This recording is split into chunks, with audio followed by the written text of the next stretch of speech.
Turi kumwe na Arsene. Arsene yarakiniye ekipe yacu y'abarundi, turakina, turasindira ibikombe ahandi biratugora.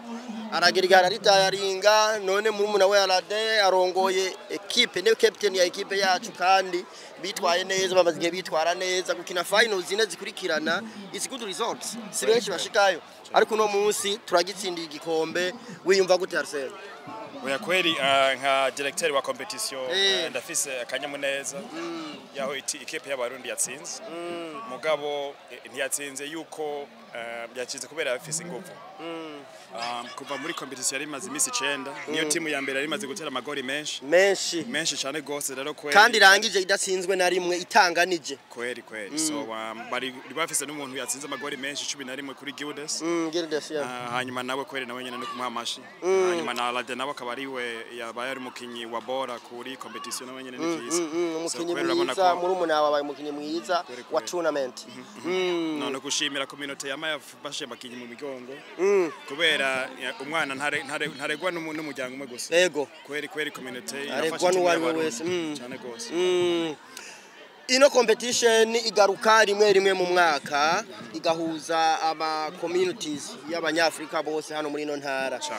kandi bisaba ibintu byiza abantu baraza ari benshi bakunda kubaza ati ibyo bintu bakina nibiki bimeze gute akamaro kabyo nakahe akamaro ka ino competition wovuga nakahe ibyo maze kubona sofa mu gihe umaze uri director wa ino competition kandi warakinina na equipe y'u Burundi yeno akamaro ka mbere naho nakuzana abantu hamwe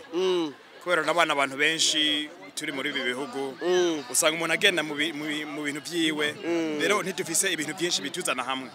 rero uje ku gapira urashobora kubona nk'umuntu umaze nk'imyaka 5 utarugera ubona rero kwere niko kamaro k'i competition yo kuzana abantu hamwe no kubona n'abandi bantu kazuribuka ati mbega mva he tugahura twese tugaserebera nk'abanyafrika kwere cyane gose niko kamaro k'i competition hari n'abakinyi bakomakomeye baca muri no competition bagakina ku rwego mpuzamahanga navyo nyirani vyiza Oya ni vyiza kweli ahubwo Avuze kamusoba yari gukina muri competition mugabo hegeye dutangora yaciye aronka equipe imuha contract muri Malta subonye na muri Europe zero nawe kweli nawe nyene turamushikiriza ubutumwa yuko kweli twatsinze kubera nawe yarashize ingufu nyinshi kugira ngo itime igera hegeze umunsi yego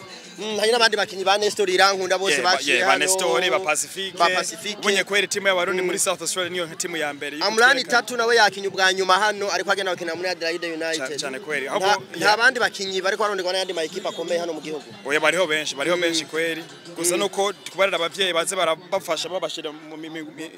imikono mu mugongo bemera abana bakine cyane kweli ivyo bikenewe kubera urabona umwe babiri batatu bane urabona bose bava muri komite z'abarundi so nukumane tufasha hanyuma turamenye ibintu byogenda yego cyane Arsene turashimye cyane ku kanyu duhaye murakoze okay thank you